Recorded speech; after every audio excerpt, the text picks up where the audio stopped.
quand j'étais petite, j'étais un enfant battu par ma tante et mes Hmm. cousins. Et il y a une grosse violence qu'ils ont fait à mon égard qui a... En fait, j'ai gardé ça pour moi et quand j'ai grandi, c'est sorti d'un seul coup sous forme de dépression. Faut savoir, ma tante a eu certaines pratiques sur moi. Je ne dis pas c'est le VUL, hein, mais c'est Hmm. un peu pareil avec mon appareil génital à moi. Comme Hmm. j'étais petite, je savais pas trop c'était quoi. C'est en grandissant, je voyais les séquelles, j'avais l'impression la nuit de voir en fait toute la scène de ce qui s'est passé. Et c'est ce qui a fait que Hmm. bah, j'ai commencé voilà, à déprimer. D'accord. Alors en fait, si je vais vous expliquer. Tu vois, dans tous les symptômes que tu peux avoir, par exemple l'anorexie ou d'autres choses, en vrai, ça aurait pu se traduire par d'autres types de symptômes. Donc toi, tu as eu ça, mais ça aurait pu être d'autres choses, des fois des choses beaucoup plus graves, des choses moins graves, tout ça. Le truc, c'est que si tu te concentres pas sur le problème, entre guillemets, à la source, ok? Même si après, imagine, après, t'as plus d'anorexie, c'est réglé. Mais tu peux avoir quelque chose d'autre après qui vient. Et après, quelque chose d'autre qui vient. D'accord? En fait, si tu veux, c'est parce que le problème à la source, il doit être réglé. Alors, attention, c'est pas, il n'y a pas besoin non plus que tu saches ce que c'est. Donc, toi, tu sais ce que c'est. Donc, c'est très bien. Ça peut faciliter les choses, tout ça. Mais dans la vie, il n'y a pas besoin, si tu veux, de savoir le problème pour pouvoir le résoudre. Mm. De quoi? Non, Ouais, non, non. pour pouvoir le résoudre. Donc en fait, ce qu'il faut que tu fasses, c'est que tu travailles ça à la source. Le meilleur moyen, vraiment, par rapport à ce que tu m'as dit, c'est de travailler en fait avec ton inconscient, avec la symbologie. C'est-à-dire qu'en fait, tu as ta conscience et ton inconscient, et il y a quelque chose qui n'est pas aligné parce que ton inconscient, en fait, comme il veut survivre, il sait tout ce que tu as vécu, il sait en fait toi comment tu as été avant, et aussi il veut te protéger pour le futur.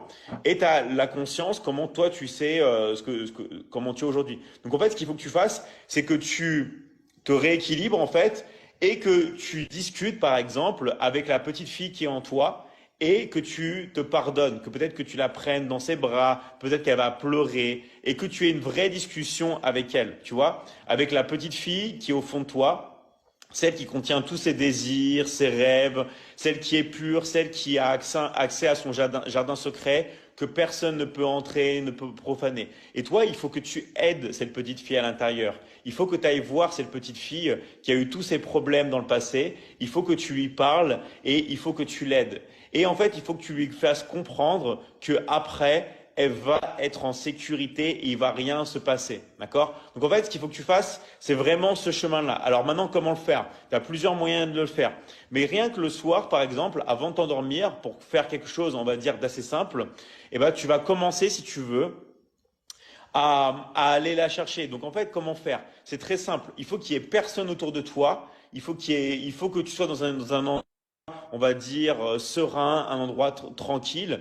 Et tout simplement, par exemple, en fermant les yeux, d'accord, tu vas imaginer, d'accord, que tu es dans un endroit imaginaire, mais tu laisses ton inconscient te placer dans n'importe quel endroit. Et là, si c'est dans un endroit que tu ne connais pas et il y a des symboles bizarres et des trucs comme ça, c'est pas grave. Mais il faut que tu sois dans l'acceptation.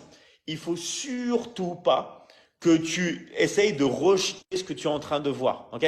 Il faut que tu l'acceptes. Et ça, c'est le plus important. Et en fait, il faut que tu écoutes ce qu'elle va te dire. Elle va te partager des choses et tu la laisses te parler. D'accord?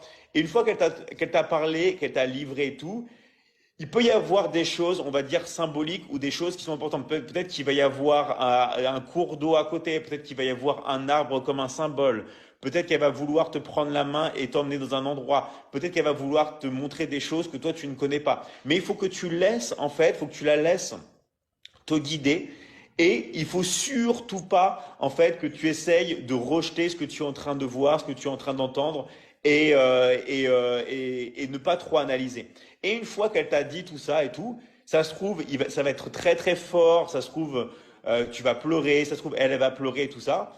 Mais après, il faut que tu lui dises ce qui va se passer en fait dans l'avenir. Il faut que tu la prennes dans tes bras. Il faut en fait que lui disent qu'elle va être OK. C'est-à-dire que, en fait, ce qui va se passer dans son futur, elle va être en bonne santé. C'est-à-dire que même si s'est passé toutes ces choses horribles, ces choses atroces, En fait, elle a survécu et que maintenant tu es une nouvelle personne. Il faut que tu la consoles, il faut vraiment que tu sois avec elle. Et ça, en le faisant, même régulièrement dans différentes situations, tu vas voir que tu vas en fait libérer quelque chose en toi qui va se développer, qui va se répandre dans tout ton corps et qui va se répandre après en tant qu'énergie sur les autres. Donc, il faut vraiment que tu te laisses guider et vraiment aller à fond. Voilà. Après tu peux faire d'autres choses, mais tu repasseras si tu veux, on discutera d'autres choses. Mais déjà, en faisant ça, tu vas vraiment pouvoir te libérer. D'accord. Ok. Et tu commences dès aujourd'hui, bien sûr, dès ce soir. Ok. Ok. Et tu le fais quand tu es seul, hein, bien sûr, évidemment. Oui, je vis seule de toute façon. Ah, parfait. Parfait. C'est le plus important. Et vraiment, laisse-toi aller. C'est-à-dire qu'en fait, il n'y a personne qui va te juger. Il n'y a personne qui est avec toi. Donc, au final, même s'il y a des gens qui ont été contre toi, même si tu as eu un environnement négatif, un environnement horrible, c'est ça. Maintenant, dans le futur, qu'est-ce qu'il faut que tu fasses? Après ça, maintenant, il faut que tu contrôles ton environnement. Même si c'est ta famille, il faut plus que tu vois les personnes qui ont été toxiques avec toi. Ok? C'est pas parce que c'est ta famille que c'est bon pour toi. Retiens bien ça. Il vaut mieux, on va dire, couper court. Et je peux te garantir d'un truc. Si tu changes d'environnement, quitte à déménager, d'accord, à économiser, à vivre dans un autre pays, à vivre dans une île, à vivre avec d'autres personnes, tout ce que tu veux, tout ce qui est important pour toi, vraiment fais-le. Plus en fait tu vas vivre dans un autre environnement, plus ça va te permettre en toi une renaissance.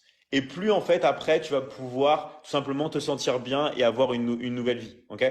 Ça en couplant les deux, le fait d'avoir fait ta discussion intérieure avec la petite fille en toi et le fait de changer radicalement d'environnement. De toute façon, dans la vie, ce qui arrive, c'est pas un hasard, d'accord? Si on est là en train de parler, il n'y a jamais de hasard dans la vie, tu le sais bien, quoi.